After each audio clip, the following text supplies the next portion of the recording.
Hey everybody, good morning. Another Cooking with Cory. Well, it's not really that early in the morning. It's kind of almost 11 because I slept in today. Anyway, I did a lot of work around the house yesterday, so I am pretty tired and I slept in. So anyway, somebody asked if I would make Belgian waffles, and I'm pretty sure I've already made waffles before.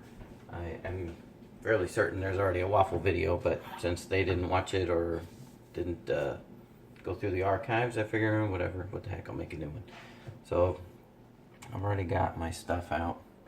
2 cups of flour, letting the eggs, let the eggs sit out for a little bit to get to room temperature, because when you make waffles, you want to make your stuff, you want to have your stuff at room temperature. Now, it's interesting that all of my little icons are in weird places, so I'm hoping that I didn't turn this upside down and you guys are watching this upside down right now.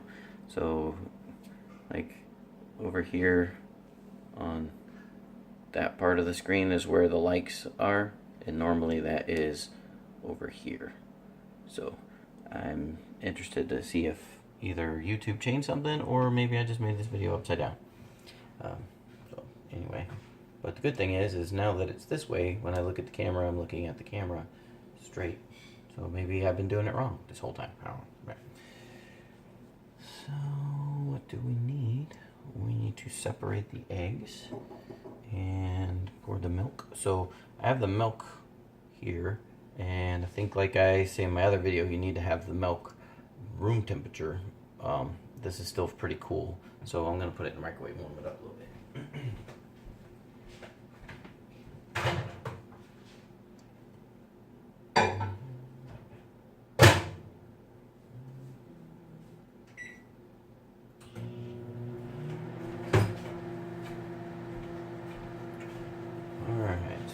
Baking powder still, because I did not bring out all of the dry ingredients yet.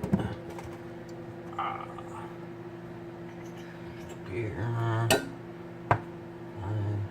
always put a little secret, little extra in there, because I like that taste. That's good flavor. A little bit of vanilla in there always adds up. You can do almond too. Where's my teaspoons at? All right, so 3 teaspoons of baking powder. We'll put in there. So that's what's leavening this. So we're gonna put 3 teaspoons of that in there. I didn't sift the flour. You don't have to. It's not required. But if you do sift it, it'll make them a lot more like a cake. But you don't have to do that. And again, you can write the date when you open this stuff. I bake a lot, so I don't usually, mine doesn't go bad, but this stuff does go bad. So, like, if you're one of them people, you only bake a birthday cake every year and you have a big old tub of this, it's probably bad and you need to go buy some new stuff.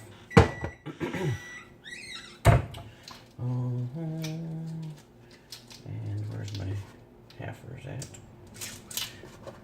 Half a teaspoon of salt. Again, waffles is that edgy thing, because waffles is like baking because it's a bread. So you need to be very, that's why I have the measuring spoons out and I'm not just using my hand. But it's not true baking.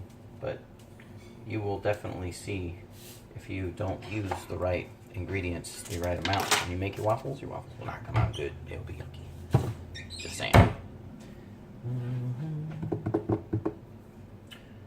Okay, got my milk. Oh, 4 tablespoons of melted butter. That I forgot.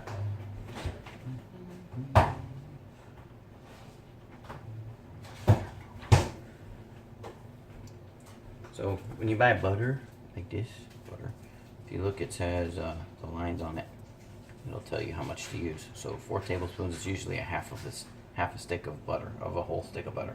So a whole stick is usually 8 tablespoons, or half a cup. All right. Get a knife out. Cut this baby in half, since I know that half of a stick of butter is the amount of butter that I'm looking for. I'm talking quiet because Sierra's still sleeping, so I'm trying to not be rude and just make all kinds of noise while she's sleeping. Since she's pretty quiet when she comes in at night and doesn't wake me up, so I gotta return the favor. Blob that baby in there. So it melts a little bit better if you cut it up into pieces, but I'm just going to put a cover over the top of this and heat it up.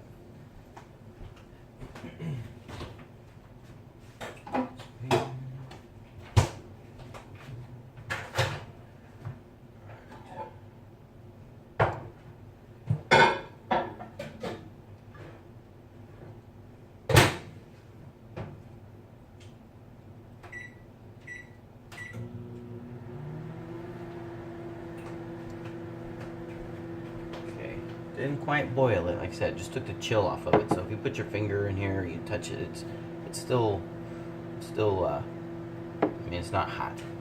It's not boiling milk. We don't want to scald it or anything. Oh dang, I have 2 likes, and well, I had 2 people on, only got 1 now. That's cool. All right, so the liquid is where you want to put your, if you're gonna put any like almond extract or vanilla extract or anything like that in there, you want to put that into the liquid portion of it, because if you try to add it later, it doesn't mix well into the batter if you just plop it right on top, and you don't want to overbeat this stuff. So I'm putting it into the milk.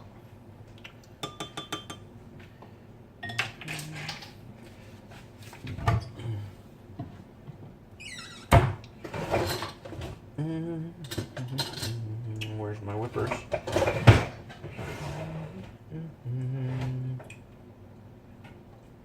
I don't see it. All right. Don't know where my other whisk went. Oh, there it is. Okay. So, taking the dry ingredients, you whisk them around. You don't need to have them too blended, because you're going to put the liquids in here, and you are going to stir this again later. And this is going to get mixed 3 times. It's going to get mixed once dry. Again, when I put the wet stuff in, and then you're going to mix it another time when you fold in the egg whites. So I'm making special waffles, which are very light and very fluffy, and it requires the egg whites to be whipped like a meringue, and we're going to put some sugar in that. And I want to say it's 3 tablespoons of sugar, but don't quote me on that yet. Okay, so on the outside or inside?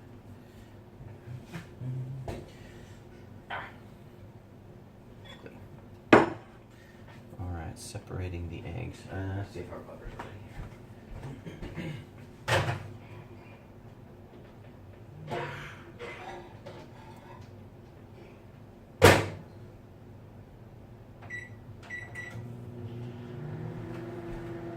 It's melting. It's not all the way melted yet. Okay, so now it's also been heating up the waffle iron. A lot of times you can't really clean a waffle iron because they're not supposed to be stuck in the dishwasher. You can't submerge them in water because of all the electrical stuff. So what I usually do at the end of when I'm done cooking waffles is I just pour like a half a cup of water into it, and then just close the lid, and it bubbles all the pieces and particles out. It's not going to kill you to still have a little bit of crunchy waffle in there from the last time you did waffles. But if it does really bother you, before you lube up your waffle iron, you can go ahead and throw some more water in it and heat it up and do it. Now, if you have one that doesn't have one of the little lights on it, like mine has this little indicator light to tell me that it's hot enough to put waffles in. If you don't have one like that, that's another way to test it. Is you take like a teaspoon or 2 teaspoons of water, and you just dump it in there and close it. And if it's steaming, then it's ready to cook waffles. Now you know. All right, so I'm going to get the sugar.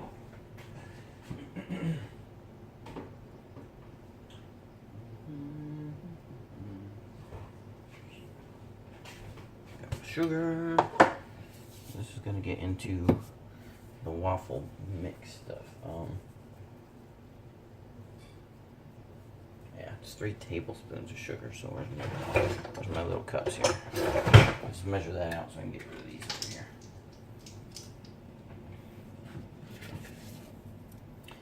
1, 2, and 3. All right. So that's my 3 tablespoons of sugar. So what I'm going to do is this will go into the whipped. That'll go into our whipped meringue stuff when we're doing the egg whites. Put these over here. Yeah, well, I was trying to keep them from going down the garbage disposal with that. It didn't happen.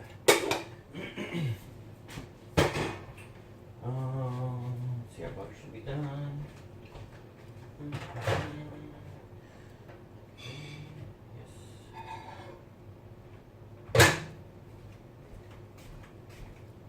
Alright, you can tell it did pop a little because it squirted up on the glass. So here's our butter, and that's our other stuff, and that's all good. And then we need to separate our eggs. So I'm going to do that and see. You guys probably want to see how that happens, so let's put that stuff here. Let's take this. Okay, so this is an egg separator, and this is my catch basin. Now, if you don't have an egg separator, you can also use the egg itself, and if you're really good at breaking them in half, you can just dump back and forth and separate out the egg that way. But that's a pain in the butt, and if you can find one of these handy dandy little egg separators, it clips right onto your cup, and it makes it a lot easier to separate your eggs. That was Rachel sneezing in there. She's been sneezing all morning. I think she's allergic to cats. Okay.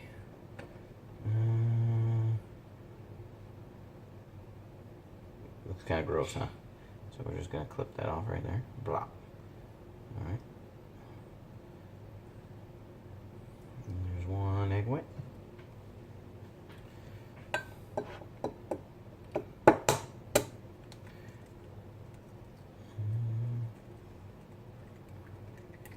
I guess I could do one the way that I was telling you guys how you can do it this way. So if you don't have an egg separator, you open your egg this way and you keep the other half, right? And then you pour back and forth between the two like this, and then all of your egg separates out. But see, like that. So you can do it whatever way you like if you're unable to find an egg separator. I like the egg separator because I can just drop it in there and leave it while I go do something else.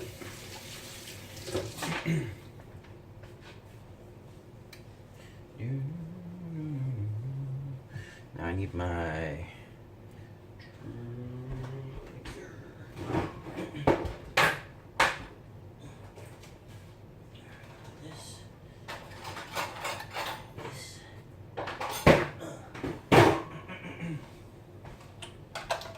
Did everybody bail? Oh, nope, somebody's still watching. Alright. So this is usually what wakes everybody up in the morning, is because unless you really want to beat the snot out of these by hand and hand whip them, you need to whip your egg whites into a froth. And so just taking my 3 egg whites and pouring them into a bowl here.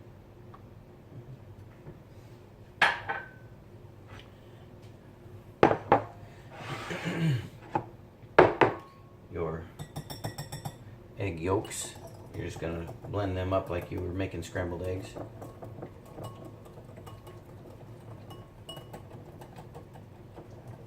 Alright, and then we'll just take our warmed up milk with the vanilla extract mixed into it. Put all that right there.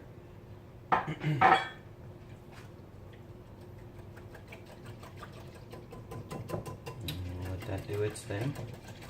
And then while it's all warm, see, one of the reasons you want to do this while it's warm is because your melted butter, if you try to dump this into cold milk, it's going to clot back up and it's going to be kind of yucky. So you don't want to do that. You want to take it while it's still melted and put it into a warm mixture like this, and then it's not going to clot back into butter again, into solid butter.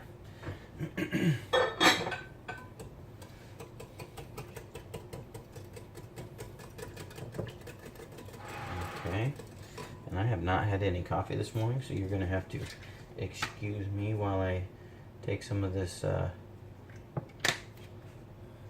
what is this? Oh, white chocolate raspberry. It's amazing. I'm going to take some of that, and I'm going to put that in some coffee here.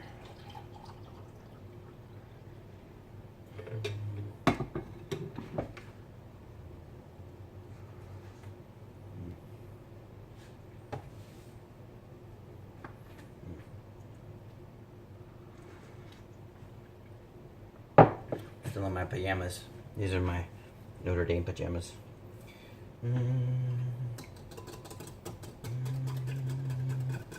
Alright, so these, all the liquid is mixed that needs to be mixed, and this is all the dry that's mixed that needs to be mixed. So this is our first mix of the two. I'm just going to scoosh them all in here together.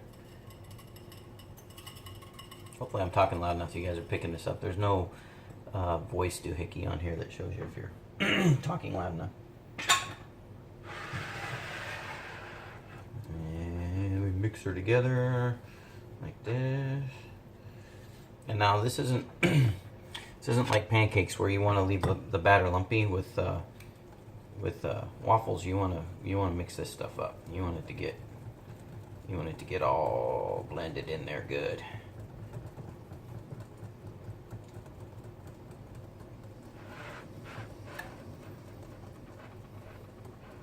Now I like to hand mix them in a bowl, in a glass bowl like this, so I can see if I got it all. If you have one of those big mixers like I was making the stuff in the other day with the metal bowls and all that, you can put it in there and do that, but make sure you scrape the sides of the bowl. And see how I'm getting all this dry stuff coming off the edges? And if you look at the edge of the bowl, you can see there's still some places that aren't wet yet.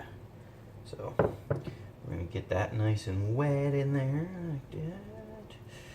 We got our chunks, still a few chunks in there. We don't want any chunks in the batter.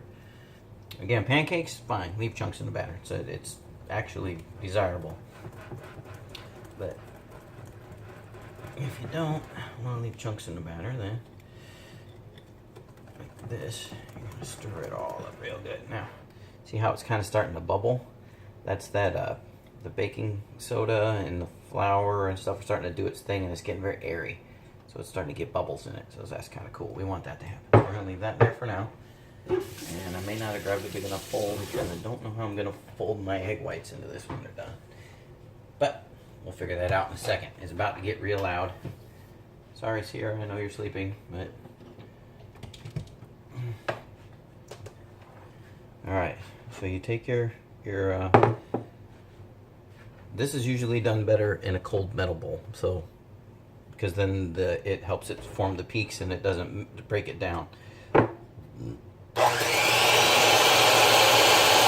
I start out on low and then I turn it all the way up to full speed, but you want to start it out low or else you're going to fling egg all over your kitchen, just so you know.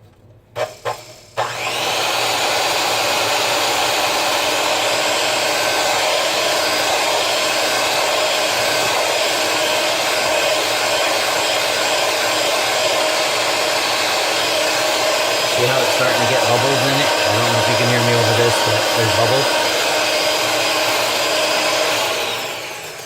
Probably can't hear me, so see how there's bubbles in there now? So that means it's starting to take, so I can turn it up. And just because I'm a little bit of a neat guy, I don't like to have this big thing of egg juice sitting here on the counter. I gotta clean that up. Alright, put that over there. Okay. So it's ready to go full.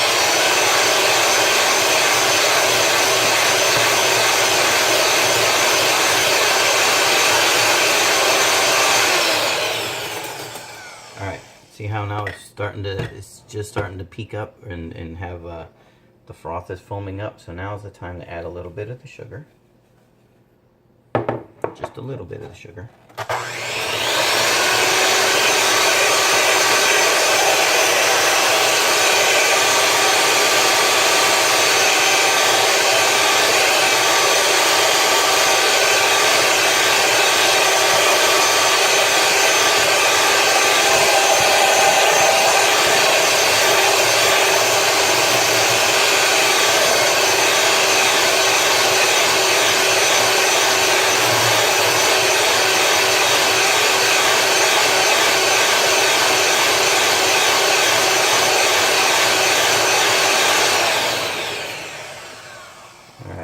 So it's not quite where we want it. We want it just before it starts to have peaks, like if you were putting it on top of a lemon meringue pie.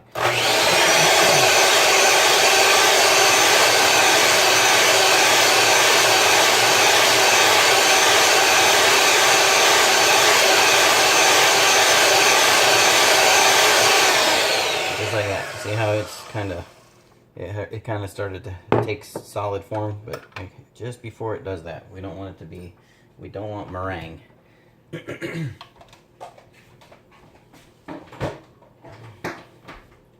All right, so with this, you take all but about a half a cup of it, and you pour it right in here like this, and you're gonna, there we go. It's very sticky. So this we're gonna whip right into here. We want this all in the batter. Like stirred it in, it's gonna be part of the liquid part of the recipe. And it gets mixed in really well. See how it's aerating a lot? It's starting to make all that. I'd used way too small of a bowl. I should have grabbed my bigger bowl. But it'll all fit. It's just gonna be tight fit in there. It'll fit. See, look at that. See how that's all starting to come together in there? All right. Again, this whole mixture is warm. Not like warm to the touch, but like it's room temperature. It doesn't, the bowl doesn't feel cold at all. And then the last part, you lay it right on top.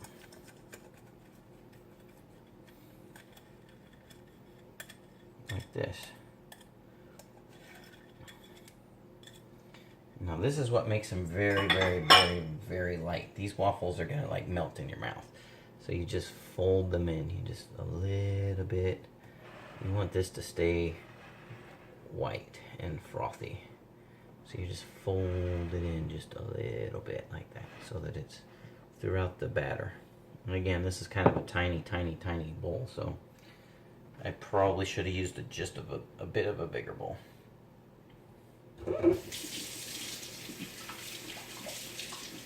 And since this isn't like a real cooking show, I don't have anybody in here cleaning up my mess behind me, so I have to actually clean all this stuff up. So that it doesn't become sticky, I'm going to put water in, soak all this stuff.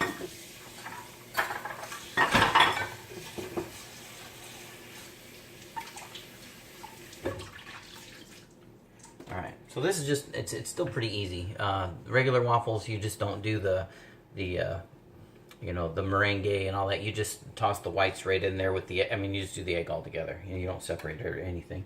But these are special waffles because Chad asked for special Belgian waffles. Now, a Belgian waffler, what makes a Belgian waffle a Belgian waffle is they're thick. They're the big 3 square or 4 square things like that.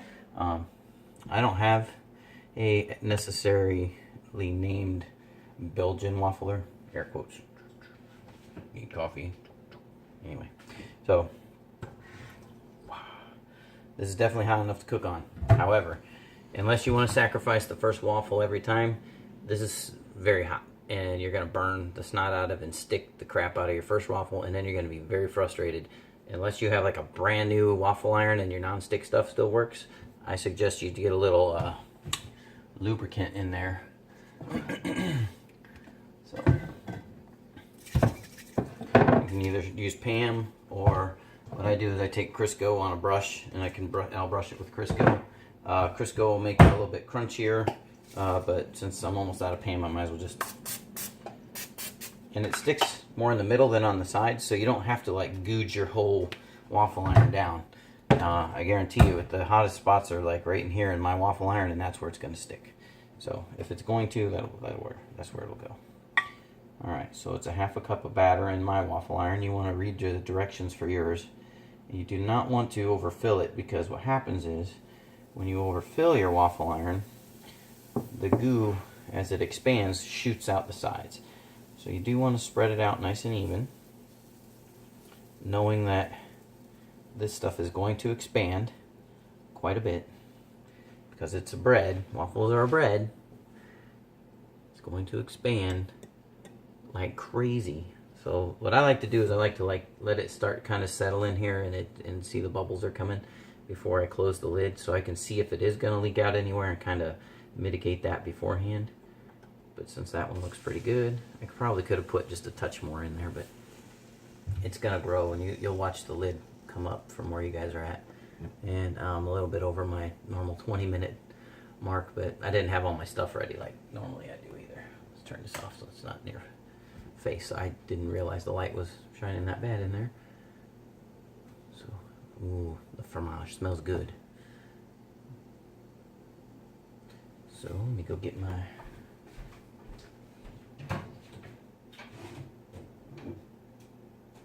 circles. So for me, I suggest if you can get it, you get real maple syrup. This is from the Miller family down by Plainfield, I believe. Is where, oh no, they're Miami County. My bad, up north. So one of the guys from work brings this stuff in for us, and it is natural, real syrup. Oh, and I did not read it. Says refrigerate after opening. My bad, but it's syrup, you know. Or get the non-high fructose. You don't want fructose in your syrup. It's going to have a little bit because it has corn syrup, because it's syrup. It's not real maple syrup, but you don't want the high fructose corn syrup. That's terrible for your children. Stop putting it in their bodies. Don't buy stuff with high fructose corn syrup in it. Even though I do love my Indiana farmers and all their corn, it's killing people. Stop feeding your kids high fructose corn syrup.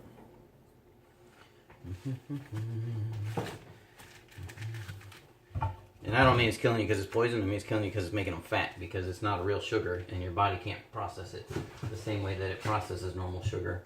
And if you'll notice, from the 70s and 80s when we started switching to high fructose from natural sugar in our sodas and all of our food, the obesity rate went because, so you don't have to be a freaking scientist to figure that math out.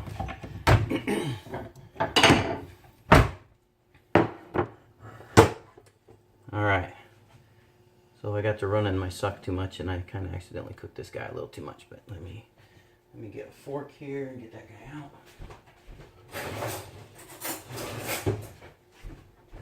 And the first waffle is usually always the test waffle, because you have to see, like, it's not done all the way, but it looks like it is. It's brown everywhere, but like the insides are still squishy. I have this set to like a medium dark right now. It's because I don't like my waffles to be, I don't like them super black. I like them to be a little bit lighter.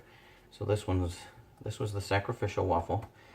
Like I said, so usually your first waffle is not going to be the most pretty one. See, this one's a little too dark. I'll end up eating this one because I know Rachel won't eat it. And I'm pretty sure Sierra would probably eat it, but so I got this baby turned back down a little bit. And put the next one in. So that's it. I wish the first one would have came out a little bit prettier, but like I said, that first waffle is usually the sacrificial waffle and comes out that way almost all the time. It's not the best waffle. The first one is your practice waffle. This guy will come out good. Alright, so see how he's kind of escaping a little? I want to push a little to the back. Probably because my counters are not level. It's probably one of the reasons that's happening. We'll go this way with it. Bam. And let that baby close. Might have went a little too much. See how it's rising up? See it's coming up? See it? Can you see that? It's coming up. Because that waffle's in there raising. It's raising up. So it's pushing this baby up. It hasn't started to leak out yet. That's what that rim's for in there. So, like an Eggo waffle, it'll get that rim around it. If it starts to squirt out, like over here. See how it's squirting out?